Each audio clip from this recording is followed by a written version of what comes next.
First Lieutenant Dmitry Kozlov pressed his face against the observation port, squinting at the approaching vessel. That's supposed to be a warship?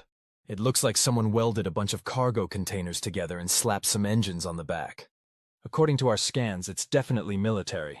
Commander Zixtil nervously, the sound echoing through the pristine command deck of the Varaxi flagship Eternal Dominion. Though I admit the design is unconventional. Unconventional? Kozlov snorted. It's like they designed it drunk. Look at those asymmetrical hull plates! And what's with all the external piping? That's just asking for a critical hit. Unlike the sleek, crystalline perfection of the Varaxi vessel, the approaching human ship was indeed a monstrosity of practical engineering. All exposed conduits, mismatched armor plating, and seemingly random protrusions. The name USS Bangalore was stenciled on its hull in faded lettering, with what appeared to be maintenance graffiti scrawled beneath it. Commander Zixtil's compound eyes reflected the holographic display showing the vessel's approach. The humans call it the Bangalore. Our intelligence suggests it's one of their mid-tier vessels. Mid-tier? Kozlov laughed. I'd hate to see their low tier. You misunderstand, Lieutenant. The commander's voice dropped an octave, a sign of Varaxi concern. The humans don't build ships to be aesthetically pleasing. They build them to be functional.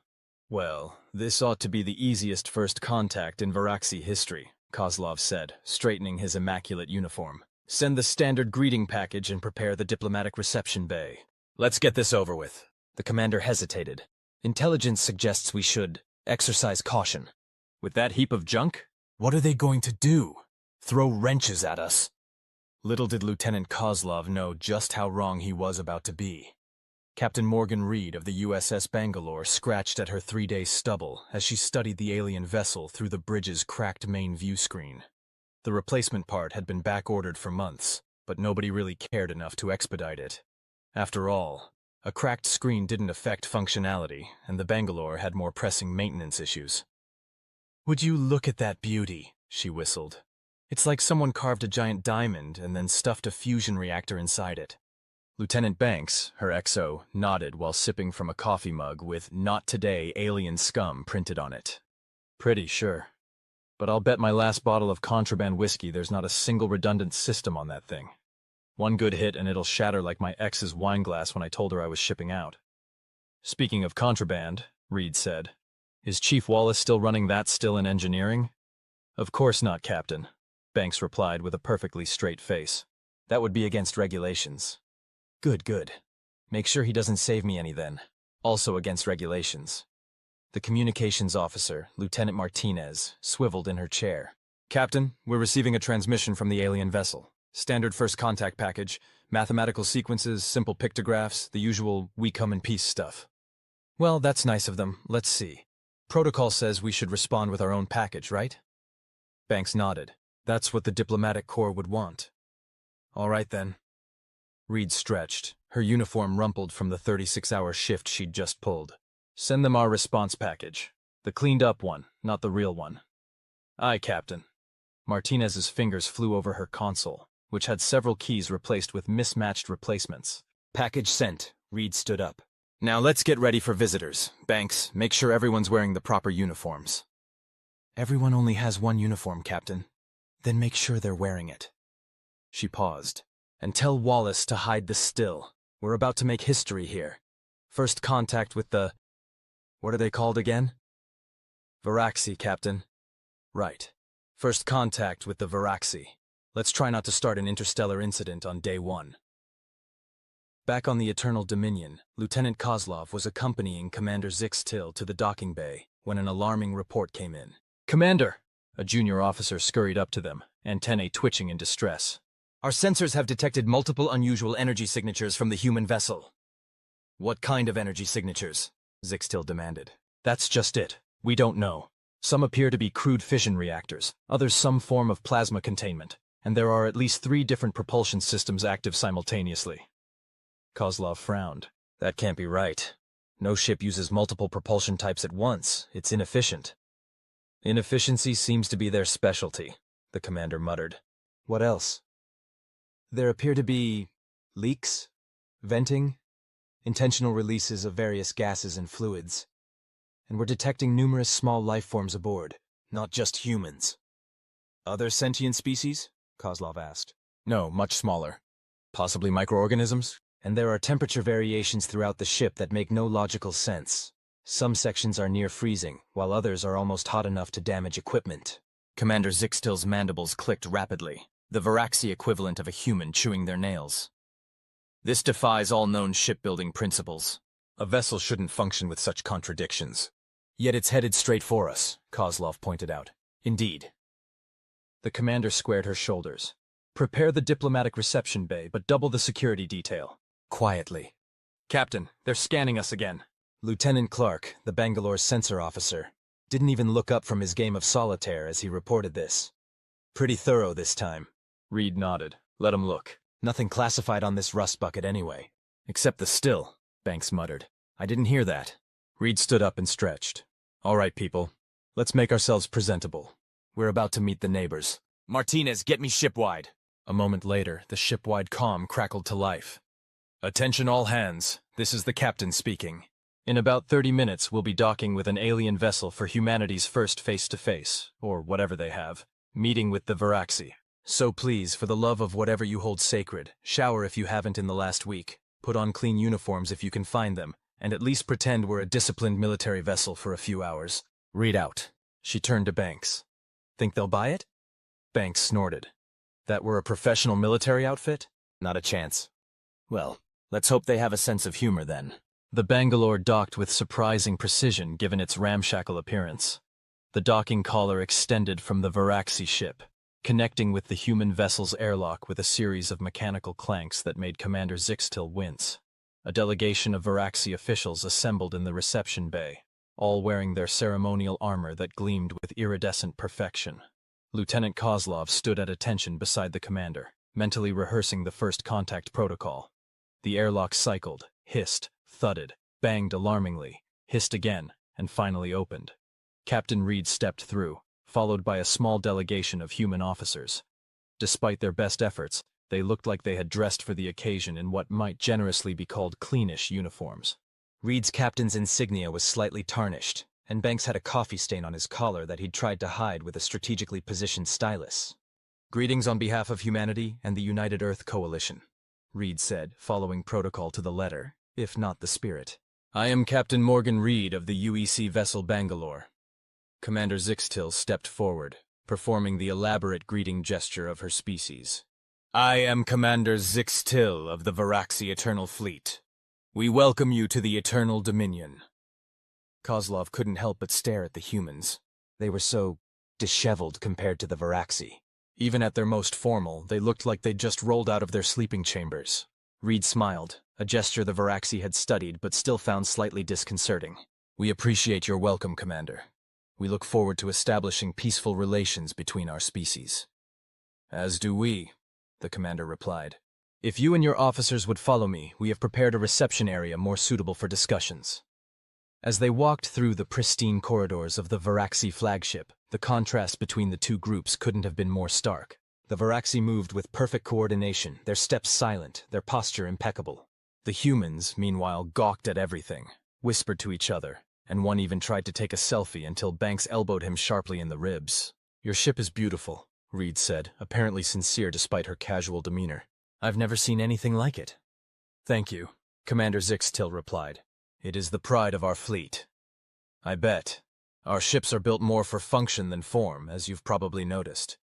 Yes, we did observe some unusual design choices in your vessel, Reed laughed. That's diplomatic speak for your ship looks like crap, right? Don't worry, we're not offended. The Bangalore isn't pretty, but she gets the job done. Kozlov couldn't contain himself any longer. But how? Our sensors detected multiple propulsion systems, inconsistent environmental controls, and several apparent structural integrity issues. Oh yeah, about that, Reed said casually. The main drive gave out about 6 months ago, so we're running on the backup system plus some creative modifications our engineers made. As for the environmental controls, well, there's a dispute between the different decks. Engineering likes it hot, science likes it cold, and nobody can agree on a compromise, so everyone just controls their own section. Commander Zixtil's antennae twitched in confusion. And your superiors allow this? Allow. Half the modifications were their idea. Fleet Command's motto might as well be, if it works, don't fix it, and if it doesn't work, hit it until it does. The Varaxi delegation exchanged concerned glances. But surely this affects efficiency, Kozlov pressed. Oh, absolutely, Reed agreed cheerfully. But we make up for it with creativity and duct tape. Lots and lots of duct tape. The reception area was a marvel of Varaxi architecture. Sweeping crystalline arches, gravity-defying floating platforms, and ambient lighting that seemed to emanate from nowhere and everywhere at once. As the human delegation settled onto the offered seating, which adjusted uncomfortably to their alien physiology, Reed couldn't help but notice the stark contrast between this space and the mess hall on the Bangalore, where tables were permanently stained with generations of coffee rings and the chairs were held together with wire and prayer. So, Commander Zixtil began, we are most curious about human civilization. Our limited observations suggest you are relatively new to interstellar travel. Yep, only been out here about 70 years, Reed confirmed. We're the new kids on the block, still figuring things out as we go. 70 years? Lieutenant Kozlov couldn't hide his surprise. But your technology is a mishmash of whatever works. Banks finished for him. We're pretty good at adapting alien tech we find, reverse engineering the basics, and then slapping our own spin on it. You find alien technology? Commander Zixtil's voice had that concerned drop again. Abandoned outposts, derelict ships, that sort of thing, Reed explained. The galaxy's full of leftovers from species that either moved on or died out. We call it salvage archaeology. Most civilizations consider such artifacts sacred historical treasures, Kozlov pointed out stiffly. Reed shrugged. We consider them finders keepers. Look, if someone's gone for 10,000 years, they're probably not coming back for their stuff, right? Before the conversation could devolve further, a junior human officer rushed in, forgetting all protocol. Captain, we've got a situation on the Bangalore. Reed's casual demeanor vanished instantly. What kind of situation, Nguyen? It's Chief Wallace's still, ma'am. There was a pressure buildup and, well, spit it out. There's ethanol vapor venting into the Varaxi docking bay, and it's highly flammable. Commander Zixtil shot to her feet. You brought explosive chemicals aboard our vessel? Not intentionally, Reed assured her, also standing. It's just a little moonshine operation. Completely against regulations, of course. The chief will be disciplined severely. Moonshine? Kozlov asked. Homemade alcohol, Banks explained. The food synthesizers make terrible whiskey. The Varaxi security detail's hands moved to their weapons. Whoa, Reed held up her hands. No need for that. It's just a little leak. Happens all the time on the Bangalore. All the time. Commander Zixtil's voice was now almost subsonic with alarm. Figure of speech, Reed backpedaled. Look, if you'll just let my engineers access the area, they can contain the leak before... A distant whump sound interrupted her, followed by alarms blaring throughout the Varaxi ship. That happens, Reed finished lamely. The next few hours were a chaotic blur of emergency responses, diplomatic apologizing, and what could only be described as cross-species engineering improvisation. The explosion had been small, by Bangalore standards, but to the Varaxi, whose ships were engineered with tolerances that allowed for virtually zero unexpected events, it was catastrophic. Several critical systems near the docking bay had failed, including part of the ship's central environmental regulation matrix, which is how Captain Reed and Chief Engineer Wallace found themselves elbow-deep in Varaxi technology, working alongside increasingly impressed alien engineers to restore functionality. See, your problem is there's no redundancy, Wallace explained, his massive beard speckled with crystalline Varaxi tech dust. When one system fails, everything connected to it goes down too. The Varaxi chief engineer, a being named Tilzar, watched in horror as Wallace bypassed several safety protocols with what appeared to be a modified human eating utensil. That is not recommended procedure. Recommended procedures are for ships that work the way they're supposed to, Wallace grunted, twisting something that definitely wasn't meant to be twisted. The Bangalore taught us to improvise. Remarkably, the humans' unorthodox approach was working. Systems that the Varaxi had estimated would take days to repair were coming back online within hours. Meanwhile, in the command deck, Reed had joined Commander Zixtil to explain exactly how a still had found its way onto a military vessel. It's technically a water purification system, Reed said with a straight face. The alcohol is just a byproduct. A byproduct you consume for recreational purposes, the commander observed. Waste not, want not. Besides, it doubles as emergency fuel in a pinch. Lieutenant Kozlov, who had been silent until now, finally asked the question that had been bothering him since the humans arrived. Is everything on your ship dual purpose? Reed considered this. Triple purpose in some cases. The food synthesizer in the mess hall also serves as a basic 3D printer and, when needed, a backup atmospheric scrubber. Oh, and most of our hand weapons can be reconfigured into welding tools. The Varaxi officers stared at her in disbelief. What? Reed asked. Doesn't everybody do that? No, Commander Zixtil said firmly.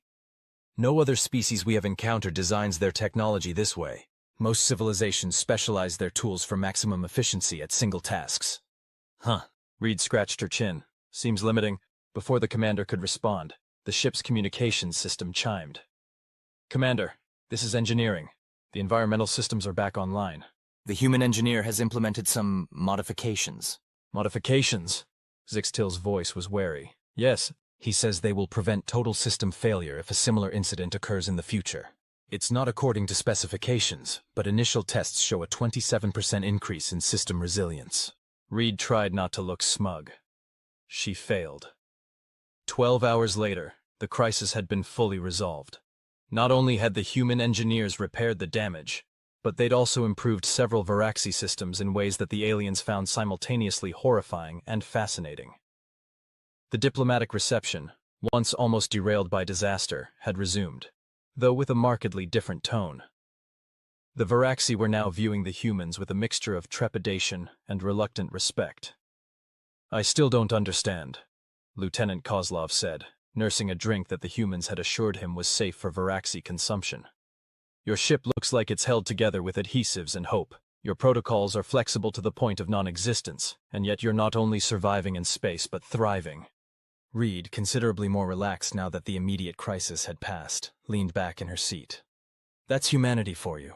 We're not the strongest, fastest, or smartest species out there, but we're really, really good at adapting. And drinking, Banks added, raising his glass. And drinking, Reed agreed. Commander Zixtil, who had spent the past several hours reviewing the modifications the humans had made to her ship, finally spoke. Your approach to technology is unorthodox. Thanks. That wasn't necessarily a compliment, the commander clarified. But it is effective in its own way. Our engineers are already discussing implementing some of your redundancy concepts in future vessel designs. See? Reed grinned. Cultural exchange at its finest. You teach us about your pretty crystal tech. We teach you about duct tape and WD-40. I still have questions about this duct tape material, one of the Varaxi engineers interjected. Its adhesive properties defy our material science understanding. Trust me, you don't want to go down that rabbit hole, Wallace advised, having finally joined the gathering after washing the worst of the grime off his hands. Humanity's relationship with duct tape is almost religious. As the evening progressed, an unlikely camaraderie began to develop between the two crews. The Varaxi, initially appalled by human informality, were gradually warming to the species' irreverent approach to, well, everything. The humans, for their part, were fascinated by Varaxi precision and technology, even as they suggested increasingly outlandish improvements. Later that night, as the reception wound down, Commander Zixtil found herself in a quiet corner with Captain Reed, both watching their crews interact. I must admit, the commander said, when we first detected your vessel, we were concerned. Because it looks like space junk? Reed guessed. Partially, but more because our sensors detected weapons capabilities that seemed inconsistent with your apparent technological level. Reed's expression grew more serious. Ah, you noticed those? Indeed. Your ship appears primitive in many ways, yet houses energy weapons that our analysts are still trying to categorize. Yeah, about that. Reed took a sip of her drink. Remember I mentioned salvage archaeology? Well, let's just say we found some pretty interesting stuff out there. Things that go boom in very impressive ways. And you incorporated this technology without fully understanding it? Reed shrugged. We understood enough to make it work. The details can come later. That approach would terrify most spacefaring species. The commander's antennae twitched, including mine. Is that why you had us scanned 6 ways to Sunday before letting us dock? Partially. We were also trying to determine if your ship was an actual threat or just a very unusual transport vessel. Reed laughed. The Bangalore is both, honestly. She's not our newest or prettiest ship, but she's got teeth when she needs them. The commander was silent for a moment, considering. Our preliminary reports on humanity suggested you might be a benign trading species. I see now that assessment was incomplete. Oh, we love trading, Reed assured her. But we've also learned that space can be a dangerous place. The Bangalore might look like she's one hull breach away from becoming a debris field, but she survived 3 major engagements with pirates and an encounter with something we still can't explain that ate energy like candy. Ate energy? Long story. Weird anomaly. The science team is still arguing about whether it was alive or not. Commander Zixtil's compound eyes seemed to focus more intently on Reed. And how did your ship survive this encounter? We shut everything down, played dead. Then when it got close enough, we overloaded our backup reactor and vented the plasma directly at it. Reed grinned. Turns out even energy-eating anomalies can get indigestion. You deliberately created a reactor overload? Controlled overload, Reed clarified. Mostly controlled, anyway. The commander's mandibles clicked rapidly. Captain Reed, I must say that in my many cycles of service, I have never encountered a species quite like humanity. I'll take that as a compliment. It is. Yeah, an observation. Zixtil hesitated, then added, but one that I believe my superiors will find highly interesting. Your approach to technology, to problem-solving, to survival itself, it's unlike anything in our records. Different isn't bad, Reed pointed out. No, the commander agreed slowly. Different is simply different. And sometimes different is exactly what is needed. The formal exchange of diplomatic credentials took place the following day. The ceremony, held in the Varaxi flagship's Grand Assembly Hall, was a stark contrast of styles. The Varaxi delegation in their perfectly aligned formation, resplendent in ceremonial armor that gleamed under the crystalline lights, and the human contingent trying their best to look uniform despite their tendency to fidget, shift position, and occasionally whisper jokes to each other. Captain Reed had managed to find her dress uniform, which had been carefully stored in a container under her bunk. It was still wrinkled in places, but it was the cleanest the Varaxi had seen her since their meeting. Commander Zixtil presented the formal recognition document, a beautiful crystalline tablet inscribed with both Varaxi script and a surprisingly accurate rendition of human English. On behalf of the Varaxi Eternal Fleet and the convergence of allied species, the commander intoned, I recognize the United Earth Coalition as a sovereign interstellar power and extend an invitation for further diplomatic relations. Reed accepted the tablet with appropriate solemnity. On behalf of humanity and the United Earth Coalition, I accept this recognition and the appendage of friendship it represents. There was a smattering of applause from the human delegation, which quickly died down when they realized the Varaxi didn't share the custom. Reed then presented her counterpart with humanity's diplomatic package, a data crystal containing cultural, scientific, and historical information, along with a small wooden box. The data crystal contains the formal diplomatic stuff, Reed explained. The box is a personal gift from me to you, Commander. Zixtil, clearly not expecting this deviation from protocol, carefully opened the wooden container. Inside was a roll of silver duct tape and a small metal canister labeled WD-40. The human delegation tried unsuccessfully to suppress their laughter. The universal repair kit, Reed explained with a grin. If it moves and it shouldn't, use the tape. If it doesn't move and it should, use the spray. These 2 items have saved human butts more times than I can count. For a moment, Commander Zixtil seemed at a loss for words. Then, to everyone's surprise, she produced a sound that the humans' translators identified as laughter. A rare display of emotion from the normally composed Varaxi. I shall treasure these artifacts, the commander said, carefully placing them back in the box, and perhaps study them to unlock the mysterious power they seem to hold over your species. Good luck with that, Reed replied. We've been using them for centuries, and we still don't fully understand their power. As the Bangalore prepared to depart, Lieutenant Kozlov found himself back at the observation port, watching the human vessel disconnect from the docking collar. It still looks like it could fall apart at any moment, he observed to Commander Zixtil, who had joined him. And yet it won't, she replied. That is the paradox of humanity, I believe. They appear chaotic, disorganized, even primitive in some ways. But there is a method to their madness that produces remarkable results. Their engineers reconfigured our environmental systems in ways that our designers never considered, Kozlov admitted. Initial simulations suggest the modifications will improve efficiency by 12%. Indeed, and their approach to redundancy and emergency protocols, our tacticians are already implementing some of their suggestions. The human ship fired its maneuvering thrusters, an uneven pulsing pattern that made Kozlov wince but somehow resulted in a perfectly executed departure vector. "Will they become allies, do you think?" he asked. Commander Zixtil's antennae swayed thoughtfully. "I believe they already are, Lieutenant. The question is what kind of allies they will be. Unpredictable ones, certainly. Yes, but perhaps that is exactly the kind the Convergence needs right now." The commander turned away from the viewport. After all, the Hive consciousness has defeated every conventional strategy we've deployed against them. Perhaps what we need is something unconventional. "You're not suggesting we rely on humans to help us against the Hive?" Kozlov couldn't keep the shock from his voice. "I'm suggesting that any species that can turn a food synthesizer into a 3D printer and an atmospheric scrubber might have some interesting perspectives on warfare." The commander's mandibles clicked in what Kozlov now recognized as amusement. "Besides, I'm curious to see what they would make of Hive technology if they got their hands on it." That's a terrifying thought. Is it? I found myself rather comforted by Captain Reed's approach to problem solving. When conventional methods fail, try something no one would expect, including reactor overloads and homemade explosive chemicals. As the Bangalore engaged its main engines, all three mismatched propulsion systems firing in what should have been an unstable configuration but somehow wasn't. Lieutenant Kozlov had to admit there was something impressive about human engineering. It wasn't elegant, it wasn't perfect, but it was resilient in ways Varaxi technology wasn't.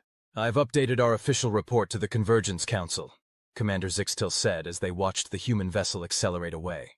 "I've classified humanity as a Class 3 emerging power." Class 3? Kozlov was surprised. "That's higher than preliminary intelligence suggested." "Yes, but preliminary intelligence didn't account for their creativity." The commander's compound eyes reflected the fading image of the Bangalore. "They may look primitive, Lieutenant, but make no mistake. Any species that can make a weapon out of a food processor and survive encounters with energy-eating anomalies is not to be underestimated." "So we should fear them?" "No."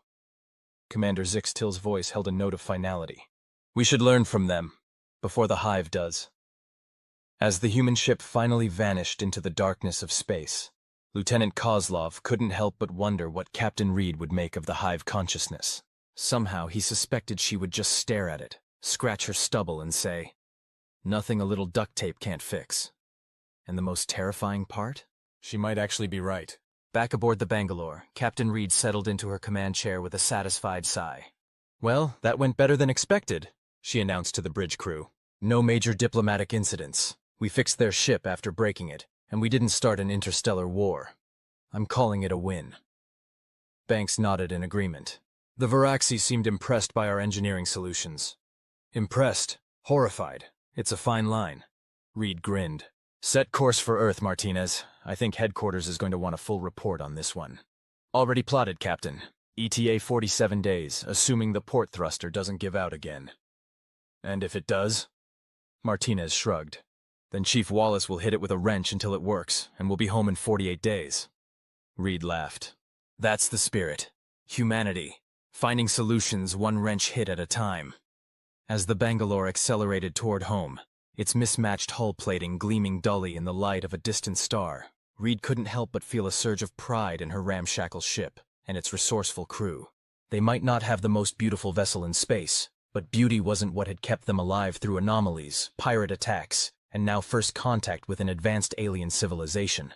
No, what kept humanity thriving in the vastness of space was the same thing that had carried their species through millennia of challenges on Earth: the stubborn refusal to accept that something couldn't be fixed, improved, or repurposed. That and a liberal application of duct tape. "You know," Reed mused to no one in particular, "I think we've made some friends out there today." Banks raised an eyebrow. "Friends who think we're crazy." "The best kind of friends," Reed confirmed with a nod. "Because when things get really bad, crazy is exactly what you need." Little did she know just how right she was, or how soon the Varaxi would be calling on humanity's unique brand of problem-solving. But that, as they say, is a story for another day. For now, the Bangalore sailed onward, leaving behind a very confused but oddly hopeful Varaxi fleet, and carrying with it the peculiar pride of a species that had looked at the perfect gleaming expanse of space and decided that what it really needed was a little more duct tape. Humanity, fuck yeah. You think you're special because you've got what? 5 senses and opposable thumbs? Please, I've got sensory organs you can't even pronounce. The Varaxian general's voice reverberated through the training hall, his emerald scales glinting under the artificial lights as he circled the line of mixed-species cadets.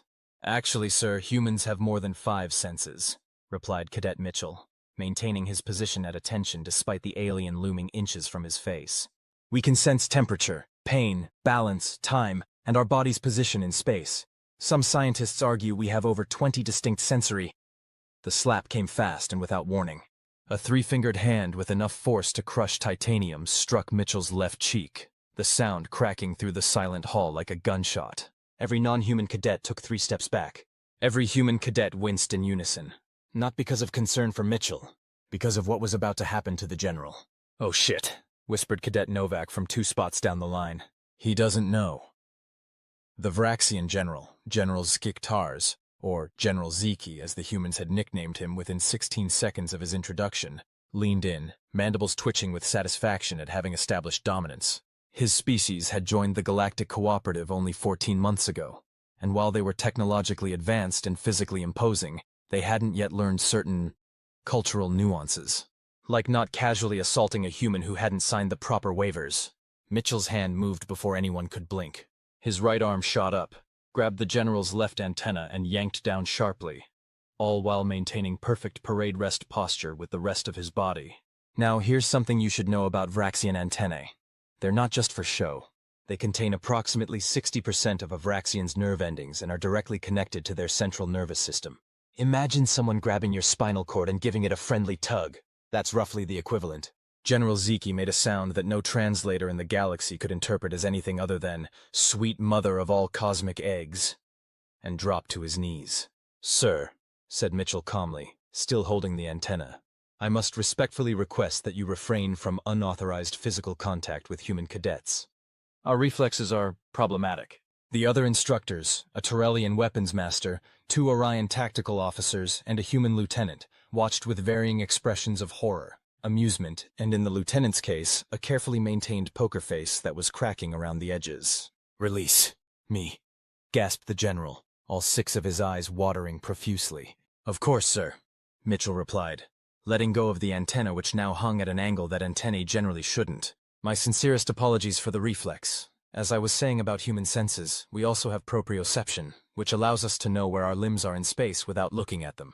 Very useful for responding to unexpected stimuli." The training hall remained deathly silent as the general staggered to his feet, swaying slightly. His mandibles clicked rapidly, a Varaxian sign of extreme distress or embarrassment. The human lieutenant finally stepped forward. "General Ziki, perhaps we should continue this session after a brief recess. I believe the medical bay would like to examine that antenna." Dr. Eliza Morris had seen a lot of strange injuries during her 5 years as head physician at the Galactic Cooperative Academy. There was the time a Setian cadet accidentally inhaled a data chip. The memorable incident when a Procyon engineer got his prehensile tail caught in a quantum drive. And who could forget the human exchange student who tried to prove you could, in fact, eat certain varieties of phase-shifting Andromedan fungi? Spoiler alert, you cannot. But this was her first case of antenna assault by reflex. "I demand this human be court-martialed and expelled!" General Ziki was shouting as he burst into the medical bay, one antenna flopping pathetically against his head while Lieutenant Hawkins trailed behind him, looking like she was fighting a losing battle with her facial muscles. "For what exactly?" Dr. Morris asked, already scanning the damaged appendage with her medical tricorder. "Assaulting a superior officer, insubordination, a complete disregard for defending himself from unauthorized physical contact initiated by said superior officer," Lieutenant Hawkins interjected smoothly. "General, with all due respect, you struck the cadet first." "It was disciplinary action." Dr. Morris exchanged a look with Lieutenant Hawkins. "General, did you read the briefing packet on human cadets?" The general's mandibles clicked in irritation. "Of course I did." "All of it? Including Appendix C, physical training considerations for non-human instructors?" The clicking stopped. One of the general's 6 eyes twitched. "I skimmed the relevant sections." "Page 42, paragraph 3, quoted Lieutenant Hawkins from memory. "Due to evolutionary defensive mechanisms, humans possess unconscious reflexive responses to unexpected physical threats that bypass their conscious control.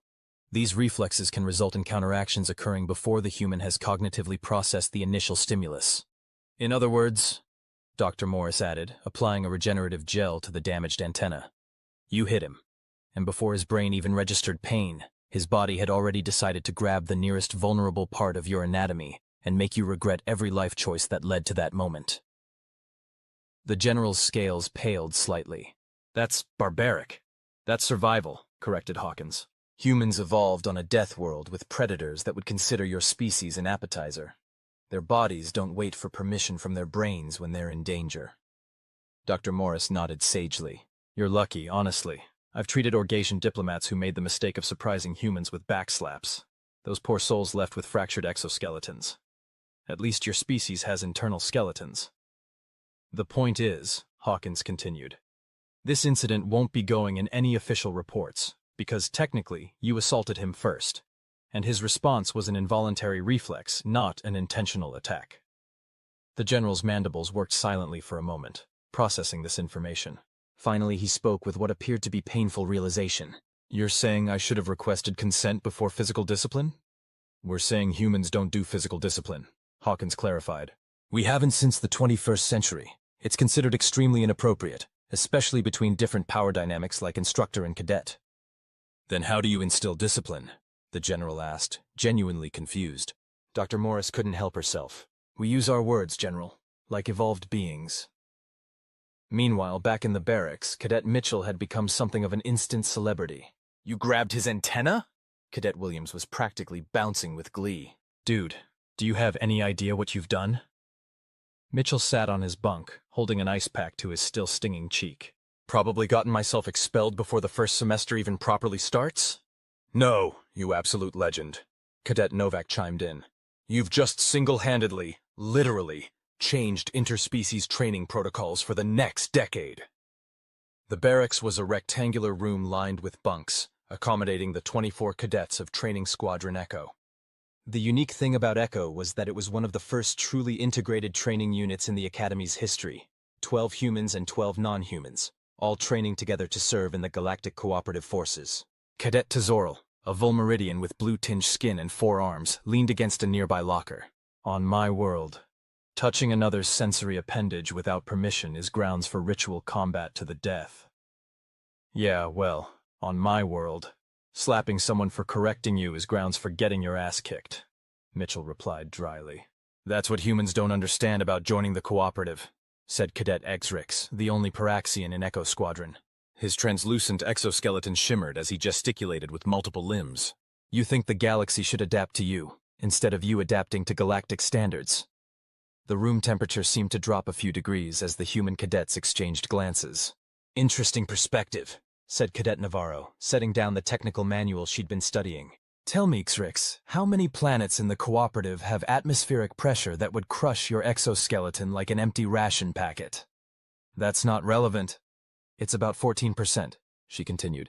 But you don't see Varaxians demanding that every cooperative installation reduce their atmospheric pressure, do you? Because that would be ridiculous. Instead, you wear that lovely exo-reinforcement suit. That's different, Xrex protested, mandibles fluttering indignantly. Physical accommodations aren't the same as behavioral expectations. Mitchell removed the ice pack from his face, revealing a bruise already forming. Look, I didn't grab his antenna because I'm a human who refuses to adapt. I grabbed it because I'm a mammal with millions of years of evolutionary programming that says, when something hits you in the face, grab whatever you can reach and squeeze until the threat stops. It's like asking a Floburian not to secrete defensive acids when startled, added Williams. Can they eventually learn to control it? Sure, with time and training. But you don't start by startling them and then getting angry when you get acid on your shoes. The non-human cadets considered this, some with visible skepticism, others with dawning understanding. Tizoril was the first to nod. The general should have studied human physiology more thoroughly before attempting physical correction. Exactly, said Mitchell. Just like I've spent the last 3 months studying everyone else's biological and cultural needs so I don't accidentally offend or injure anyone. Did you know I carry antihistamines everywhere in case I sneeze near Cadet Lurk and my human dander gives him hives? Lurk, a furry Kinesian with an acute sensitivity to human skin particles, raised a paw sheepishly. It's true. He even changed his soap to accommodate my olfactory sensitivities. The tension in the room gradually dissipated as understanding spread. This was, after all, what the Academy was about. learning to work together despite their differences. So, said Novak after a moment, are we taking bets on whether General Ziki shows up for tomorrow's training session? Or are we assuming he's going to mysteriously transfer to the engineering division where there are fewer humans?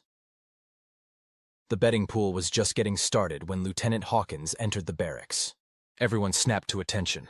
At ease, she said, her expression unreadable. Cadet Mitchell, the general would like to see you in his office. A chorus of oohs echoed through the barracks. Now, cadets, Hawkins added with a hint of amusement. Let's be mature about this. Mitchell isn't being executed. Probably. That's reassuring, ma'am, Mitchell replied, setting down his ice pack and standing. The odds are at least 60-40 in your favor, she said with a straight face as she led him out. The walk to the administrative wing was silent until they were well away from the barracks. So, Hawkins finally said, how's the face? It'll heal, ma'am. And the hand? Varaxian exoskeletons aren't exactly soft. Mitchell flexed his fingers. Sore, but nothing broken. Hawkins nodded, then suddenly stopped walking and turned to face him. Mitchell, what you did was technically within your rights as a being defending yourself from unauthorized physical contact. That said, you've created a diplomatic incident on your first day of training. Mitchell winced. Is it really that bad, ma'am? General Ziki is the first Varaxian to hold a teaching position at the academy. His people joined the cooperative specifically because they admired our military structure. This incident has complicated things. I understand, ma'am. If my dismissal from the academy would help smooth things over. Don't be dramatic, cadet, Hawkins interrupted. Nobody's getting dismissed, but there will be consequences, just not the ones you're expecting. Before Mitchell could ask what she meant, they arrived at the general's office. Hawkins knocked sharply. Enter, came the general's voice, sounding significantly less authoritative than it had in the training hall. General Ziki sat behind a desk that seemed too small for his imposing form. His damaged antenna had been bandaged and appeared to be standing at a more natural angle. When Mitchell entered, the general's 6 eyes blinked in rapid sequence, a Varaxian expression of acknowledgement. Cadet Mitchell, he said formally. Please sit. Mitchell took the offered seat, back straight, hands on his knees. Lieutenant Hawkins remained standing by the door. I have been informed, the general began, that my actions earlier today were inappropriate by human standards. Mitchell remained silent, unsure if a response was expected. Lieutenant Hawkins and Dr. Morris have provided me with a more thorough education on human reflexes and cultural norms regarding physical contact. It appears I made several significant errors in judgment. This was not at all what Mitchell had expected. The general's mandibles were clicking softly, a sign of discomfort, according to the xenobiology texts Mitchell had studied. Sir, I also reacted inappropriately. Mitchell started, but the general raised a hand to stop him. Your reaction was involuntary and defensive. Mine was deliberate and based on ignorance. There is a difference. The general shifted in his seat. On Varaxia, physical correction is a standard teaching method. Our young learn through tactile feedback. It did not occur to me that what is normal for my species would be considered assault for yours. Mitchell nodded slowly. Cultural differences can be challenging, sir. Indeed. The general's mandibles clicked more rapidly. I should have been more thorough in my preparation for teaching multi-species cadets. This is my failure, not yours. Lieutenant Hawkins stepped forward. General Ziki has proposed a solution that I think will benefit everyone involved, Mitchell. The general nodded. Cadet Mitchell, I would like you to assist me in developing a comprehensive guide to human physiological and cultural considerations for the training staff. Your demonstration today made it clear that such a resource is necessary. Mitchell blinked in surprise. You want my help, sir? I want to ensure no other instructor makes the same mistake I did today, and no other cadet has to defend themselves from their teacher. The general's mandibles stilled. Consider it your first assignment in intergalactic diplomacy. Oh. 3 weeks later, Mitchell found himself standing before the entire academy training staff, 42 instructors from 17 different species, with a presentation titled Human Cadets, a Field Guide for Non-Human Instructors. General Ziki stood beside him, antenna fully healed, but with a barely perceptible kink that would likely remain permanent. As you can see from diagram 3B, Mitchell was saying, gesturing to a holographic display of the human nervous system. Our reflexive responses bypass conscious thought. This evolutionary adaptation allowed our ancestors to survive on a planet where nearly everything was trying to eat them. A characteristic shared with several prey species, commented Commander Thorell, an Andorian tactical instructor. The difference, General Zeki interjected, is that humans evolved to be both predator and prey simultaneously. Their reflexes are defensive, but their follow-through is decidedly offensive. The presentation continued with Mitchell explaining various aspects of human physiology and psychology that non-human instructors should be aware of. The section on why humans may react violently to things you consider harmless was particularly well received. In conclusion, Mitchell said as they neared the end, humans are adaptation specialists. We can adjust to almost any environment or protocol given enough time and information. But our evolutionary programming runs deep, and certain stimuli will trigger automatic responses that no amount of training can completely eliminate. Commander Relic, a Traxian with a reputation for being particularly demanding of cadets, raised a tentacle. Are you suggesting we coddle human cadets because they might react poorly to standard disciplinary measures? Mitchell glanced at General Zeki, who gave him a nearly imperceptible nod. No, Commander, Mitchell replied. I'm suggesting that effective discipline doesn't require physical contact for any species. Humans respond extremely well to verbal correction, loss of privileges, additional duties, and consequences that appeal to our strong sense of fairness and community standards. And what would you know about effective disciplinary methods, Cadet? Relic pressed, his bioluminescent spots pulsing with skepticism. Permission to respond frankly, sir, Mitchell asked. Granted, said the Academy Commandant, who had been watching the presentation with interest. Sir, I grew up with 4 older siblings on a terraforming colony where environmental suits failed regularly and indigenous predators considered us a delicacy. By age 12, I was helping my parents maintain life support systems. By 16, I'd survived 3 planetside evacuations and a pirate raid. The Galactic Cooperative Academy is challenging, but it's the least dangerous environment I've ever lived in. A murmur went through the instructors. What Cadet Mitchell is too modest to add, interjected General Zeki, is that humans as a species survived their own planet trying to kill them for millions of years, then nearly killing themselves with nuclear weapons, climate collapse, and artificial intelligence revolutions, all before achieving faster-than-light travel. They didn't accomplish this by being easily broken by harsh words or physical discipline. The room fell silent as the instructors processed this information.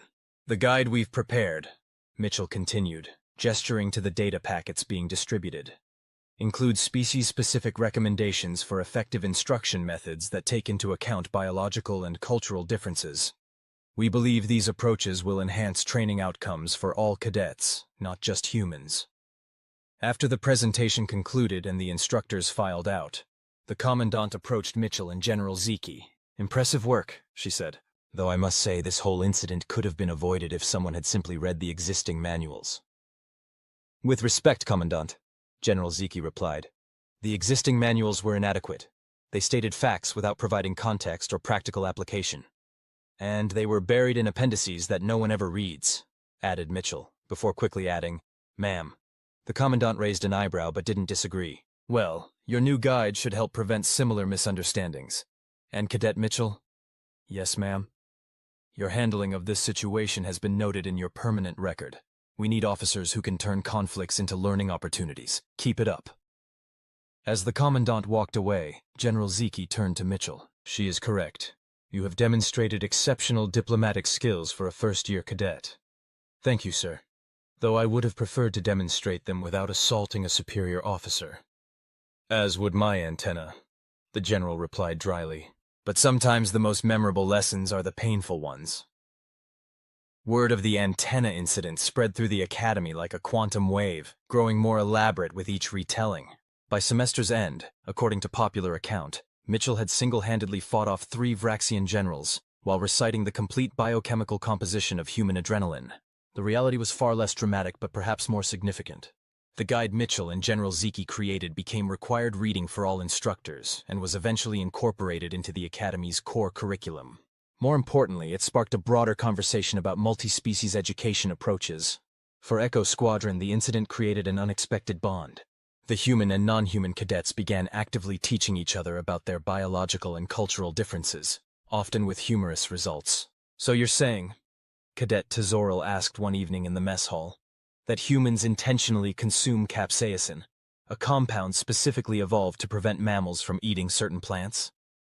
Not only consume it, Williams replied, dousing his pasta with hot sauce. We compete to see who can tolerate the most pain. That's disturbing, said Rix, watching with all four eyes widened.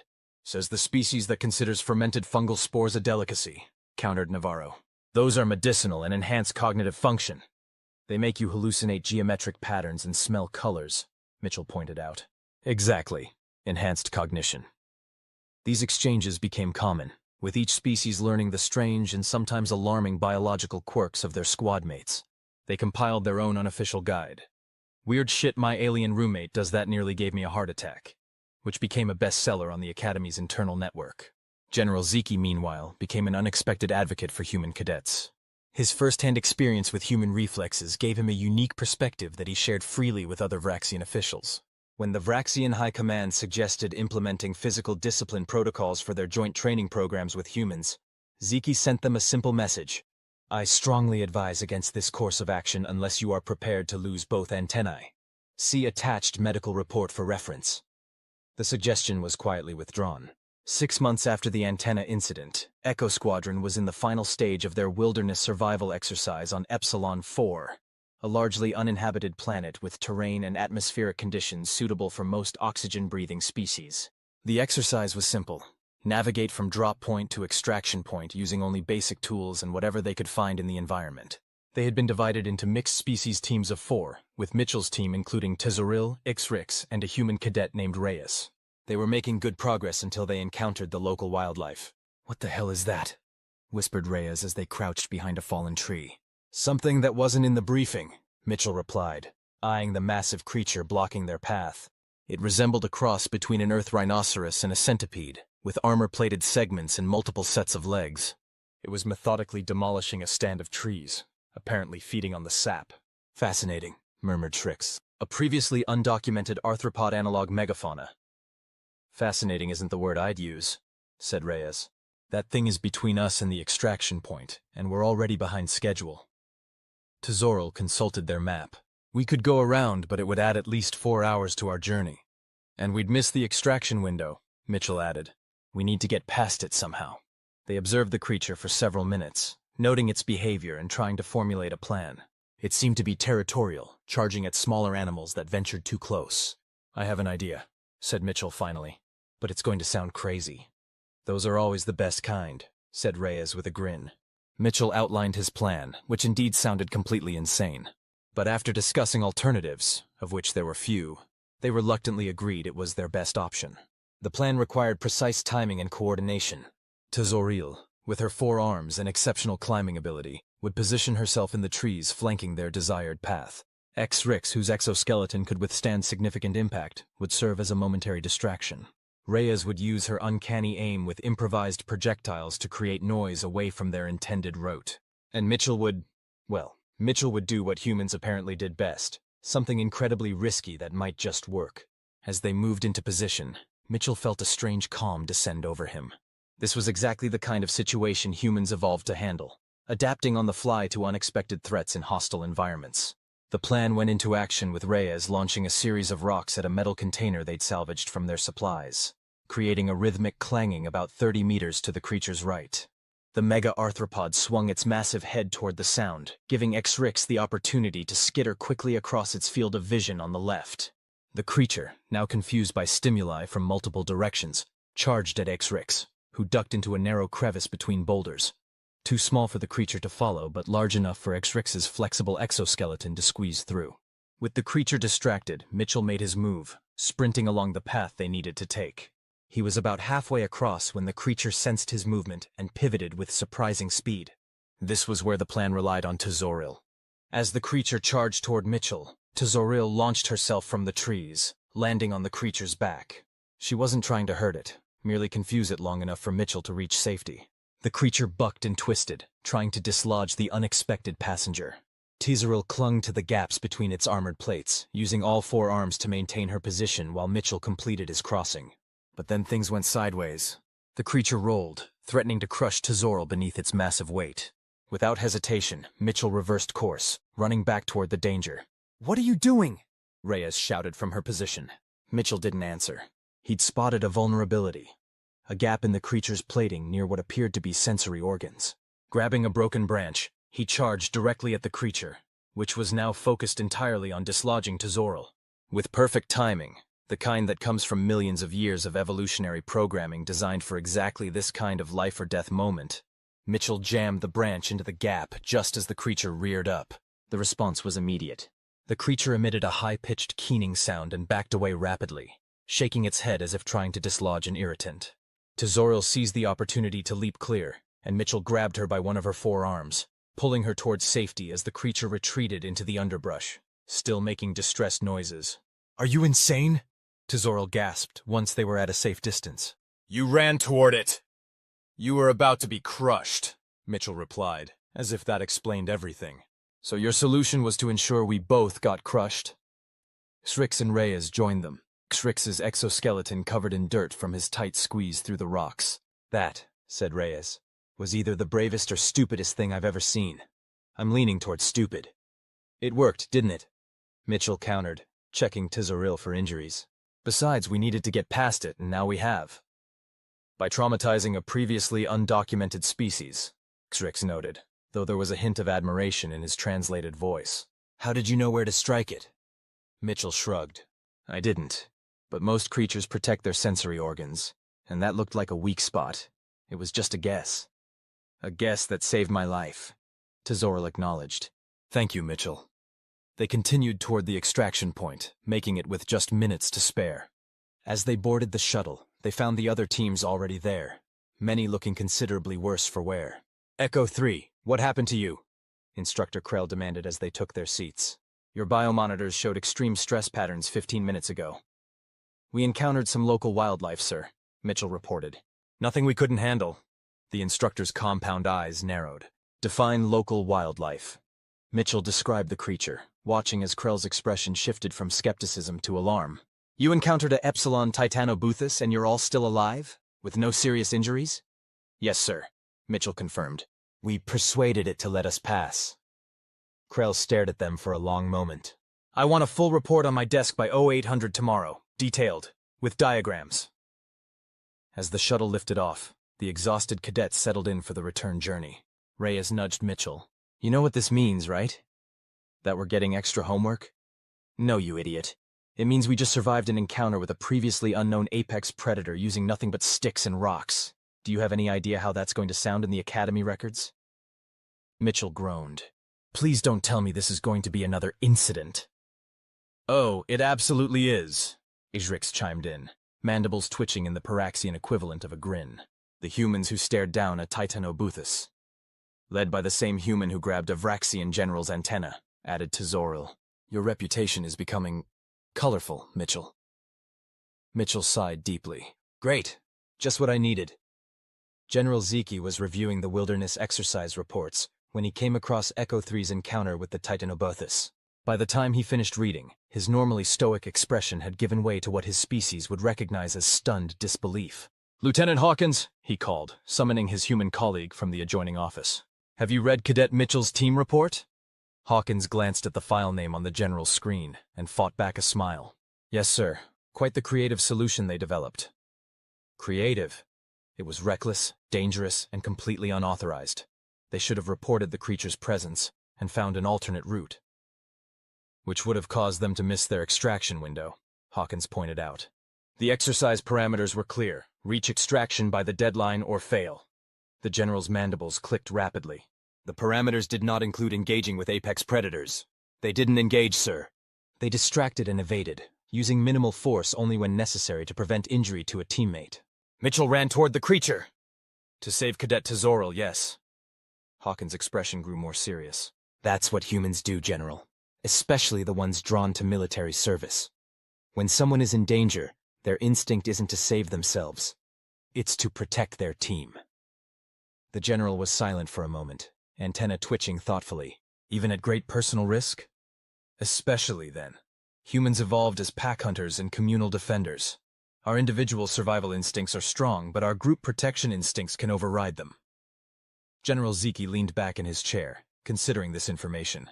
"This is not in the guide we created." Some things are better demonstrated than explained, sir. The general nodded slowly. Perhaps we should expand the guide to include psychological profiles as well as physiological responses. I think that's an excellent idea, sir. After Hawkins left, General Zeke sat for a long time, contemplating what he had read. Finally, he added a note to Echo 3's file. Recommended for advanced tactical training. Demonstrates exceptional adaptive problem-solving and team cohesion under extreme pressure. Cadet Mitchell displays natural leadership qualities consistent with the highest traditions of the Galactic Cooperative Forces. Then he added a personal note that only he would see. Remind self. Never underestimate human capacity for both self-sacrifice and improvised weapons. Evolution on a death world creates soldiers unlike any other. 1 year to the day after the antenna incident, Mitchell found himself back in General Zeke's office. This time, however, he wasn't there to discuss a disciplinary issue. He was receiving an award. The Galactic Cooperative Academy had established a new honor, the Cross-Species Excellence in Adaptation Medal. Mitchell was the first recipient. I still think this is unnecessary, sir, Mitchell said as General Zeke prepared to present the medal. Your modesty is noted, Cadet, but the award is not merely for you, the general replied. It recognizes the progress our entire academy has made in true multi-species integration. The ceremony was small, just General Zeke, Lieutenant Hawkins, and the members of Echo Squadron. They had become something of a legend at the academy, not just for their individual exploits, but for how they had embraced their differences and turned them into strengths. When I first arrived at this academy, General Zeke began, addressing the assembled cadets. I believed that effective military training required uniformity, that all species should adapt to a single standard of behavior and performance. His gaze swept across the room, taking in the diverse beings who had become one of the Academy's top-performing units. I was wrong. True strength comes not from forcing different species into a single mold, but from understanding and leveraging the unique capabilities each brings to the collective. The general's damaged antenna twitched slightly as he turned to Mitchell. Cadet Mitchell taught me this lesson in a rather direct manner. A ripple of laughter went through the room, but the lesson has been invaluable. The guide we created together has now been adopted by 17 cooperative training facilities. More importantly, the philosophy behind it, that we are stronger because of our differences, not despite them, has become a cornerstone of our approach to multi-species operations. The general picked up the medal, a simple silver disc engraved with symbols representing the 17 founding species of the Galactic Cooperative. Cadet Mitchell, for your contributions to cross-species understanding, your exceptional adaptability in challenging situations, and your unwavering commitment to the ideals of the Galactic Cooperative, I present you with the inaugural Cross-Species Excellence in Adaptation Medal. As the general pinned the medal to Mitchell's uniform, he added quietly, "Try not to grab any more antennae, Cadet. The next species might have something more volatile attached to their heads." Mitchell's lips twitched into a smile. "I'll do my best, sir." The ceremony concluded with the traditional Academy salute, a gesture carefully designed to be physically possible for all member species, regardless of the number or configuration of their limbs. As Echo Squadron filed out of the office, Lieutenant Hawkins held Mitchell back with a light touch on his shoulder. "A word, Cadet?" "Of course, ma'am." When they were alone, Hawkins leaned against the general's desk, arms crossed. "So, how does it feel to become an Academy legend before even completing your first year?" Mitchell shifted uncomfortably. "Honestly, ma'am, a bit ridiculous. I didn't do anything special." "Didn't you?" Hawkins raised an eyebrow. "You turned what could have been an interspecies diplomatic incident into a teaching opportunity. You've helped transform how we approach multi-species training, and according to your instructors, you've consistently scored in the top percentile in adaptability scenarios. With all due respect, ma'am, I just did what seemed logical. Any human would have reacted the same way to being slapped. To the slap, yes, but not to the aftermath." Hawkins straightened. "The Academy Commandant has taken a personal interest in your progress, Mitchell. She believes you might be suited for a specialized track." Mitchell blinked in surprise. "What kind of specialized track?" "Diplomatic crisis response. It's a new program designed to train officers who can handle first contact scenarios and interspecies conflicts. The kind of officers who can think on their feet when cultures clash and standard protocols fail." "You want me to be a diplomat?" "Ma'am, I grabbed a superior officer's antenna." Hawkins laughed. "Which is exactly why you're being considered. We don't need more stuffy diplomats who know which fork to use at a state dinner. We need officers who understand visceral, biological reactions and can adapt to them in real time. She handed him a data chip. Your new training schedule. You'll continue with Echo Squadron for standard exercises, but you'll have additional coursework and simulations specific to the diplomatic track. Mitchell accepted the chip, still processing this unexpected development. Does this mean I need to stop running toward giant centipede monsters? Quite the opposite, Cadet. Just make sure you have a really good reason when you do. News of Mitchell's medal and specialized training spread quickly, as all gossip does in a closed environment like the Academy. Most reactions were positive. The antenna incident had become something of a beloved Academy legend, but not everyone was pleased. Special treatment, muttered Commander Relic as he watched Mitchell's team outperform the others in a tactical exercise. One human grabs a Varaxian's antenna, and suddenly the whole curriculum changes to accommodate their barbaric reflexes. Captain Devarro, a Volmeridian instructor who overheard the comment, turned all four of her eyes toward Relic. Is that resentment I detect, Commander? How fascinating. It's concern for standards, Relic countered, his bioluminescent spots pulsing with irritation. Humans are being coddled. Coddled? Devarro laughed, a melodic sound that carried across the observation deck. Have you seen their new training regimen? The diplomatic crisis track makes standard training look like a recreational activity. She gestured toward the training arena, where Echo Squadron was currently navigating a complex maze filled with various environmental hazards. Each hazard was specifically designed to challenge different species' physiological weaknesses: extreme temperatures for the heat-sensitive Varaxians, high-frequency sound pulses painful to Kinesian ears, gravity fluctuations that played havoc with Volmeridian equilibrium, and atmospheric changes that made humans dizzy and disoriented. The point of the exercise wasn't to avoid all hazards. That was impossible. It was to recognize which team members were vulnerable to which hazards and coordinate accordingly. Currently, Mitchell was carrying a disoriented Williams through a high-gravity zone, while Tazoril used her forearms to shield Shrix from a heat pulse.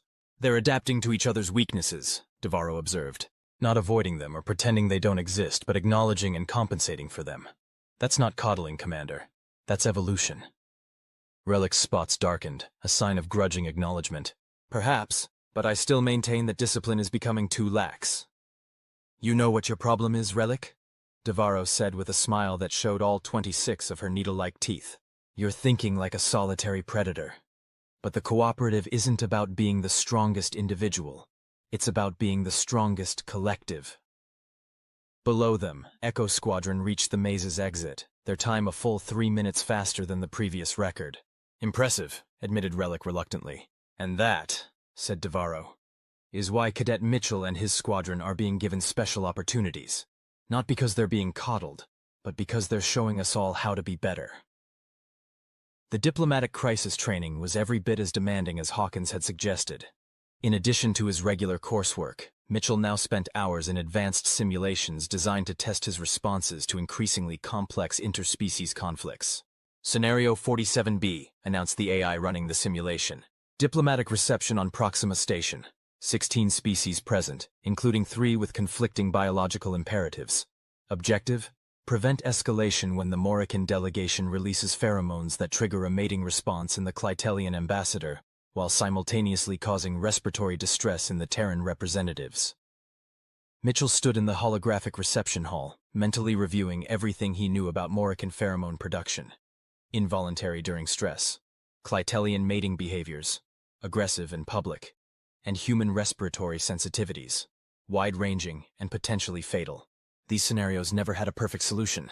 The goal wasn't to prevent all problems. That was often impossible due to incompatible biological needs. The goal was to minimize harm, maintain dignity for all parties, and prevent escalation to violence or diplomatic rupture. Mitchell spotted the Morrican delegation entering the hall, their translucent skin already showing the purple flush that preceded pheromone release. He had approximately 40 seconds before the situation would cascade into chaos. He made his decision and moved quickly toward the environmental control panel, simultaneously opening a communication channel to the station's medical team. As he worked, he couldn't help but think that 6 months ago, he couldn't have imagined being in this position, training to handle interspecies crises that could affect thousands of lives. All because he grabbed an antenna. 2 years after the antenna incident, Echo Squadron gathered for their graduation ceremony. They had completed their training with the highest collective scores in Academy history, not because each member excelled in every area, but because they had perfected the art of leveraging each species' strengths while protecting against their vulnerabilities. Mitchell, now Ensign Mitchell, stood with his squad mates as the Commandant delivered her address. When the Galactic Cooperative was formed 53 years ago, she began, many believed it was an experiment doomed to failure. How could species that evolved on different worlds with different biologies, psychologies, and cultural imperatives ever truly work together? Would we not inevitably resort to trying to force others to adapt to our ways, or retreat into isolated enclaves of biological compatibility?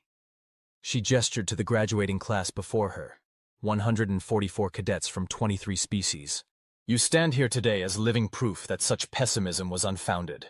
Not because you have erased your differences or pretended they don't exist, but because you have learned to understand them, respect them, and turn them into collective strength. Mitchell glanced at his squad mates. Tezoral with her forearms folded formally before her. Srix's exoskeleton polished to a mirror shine for the occasion. Williams and Navarro standing tall in their human posture of attention, and all the others, each maintaining the stance of respect appropriate to their species. They had started as a collection of individuals thrown together by Academy assignment algorithms. They were graduating as a unit that moved in thought as one despite, or perhaps because of, their profound differences. Your first assignments have been tailored to your unique capabilities, the Commandant continued. Some of you will serve on exploration vessels, others at diplomatic outposts or research stations. Some will remain here at the Academy, helping to train the next generation. But wherever you go, you carry with you the lesson that is at the heart of our cooperative. That diversity is not an obstacle to be overcome, but our greatest resource and strength. As Mitchell accepted his assignment, junior diplomatic officer on the GCS Horizon, a first contact vessel, General Zeki approached him. The general's damaged antenna still bore its characteristic kink, but he had long since stopped trying to hide it. In fact, it had become something of a distinctive feature, instantly recognizable throughout the Academy. Ensign Mitchell, the general said formally, offering the traditional Varaxian gesture of respect, a complex motion involving all 6 limbs that Mitchell now knew indicated acknowledgement between equals. I understand the Horizon is receiving its first Varaxian officer this deployment. Yes, sir. Lieutenant Krasatik will be serving as tactical officer. The general's mandibles clicked in what Mitchell now recognized as amusement. A word of advice when working with Krasatik. He has studied human reflexes extensively and is particularly protective of his antennae. I may have shared your file with him. Mitchell groaned. So my reputation precedes me. Indeed. But so does your record of exceptional service and adaptation.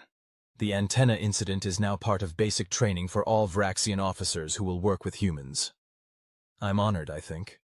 You should be. It has saved countless antennae, the general said dryly. Then, more seriously, the Horizon's mission is vital, Ensign. First contact with newly discovered spacefaring species is where the cooperative either grows or falters. Your experience with cross-species adaptation will be invaluable. I'll do my best, sir. I have no doubt, the general replied. And, Ensign? Yes, sir? If you encounter any species with particularly vulnerable sensory appendages, perhaps try diplomatic channels before grabbing them. Mitchell couldn't help but laugh. I'll make that my first priority, sir. As they exchanged final salutes, Mitchell reflected on how far they had all come since that fateful day in the training hall. What had begun as a misunderstanding born of ignorance had catalyzed a transformation in how the Academy approached multi-species training. The guide he and General Zeki had created was now standard reading for all cooperative personnel, and the principles it contained had influenced everything from ship design to diplomatic protocols. More importantly, it had taught Mitchell, and through him, many others, that true strength didn't come from ignoring differences or forcing others to adapt. It came from understanding those differences, respecting them, and finding ways to turn them into advantages for everyone. As Echo Squadron departed for their various assignments, scattered across the galaxy, but forever bonded by their shared experiences, Mitchell knew that the lesson of the antenna would stay with him throughout his career. Not just as a cautionary tale about human reflexes, but as a reminder that even the most painful misunderstandings could become the foundation for greater understanding. After all, in a galaxy of incredible diversity, sometimes the most important adaptation was simply learning how not to grab each other's antennae, both literally and metaphorically. The end.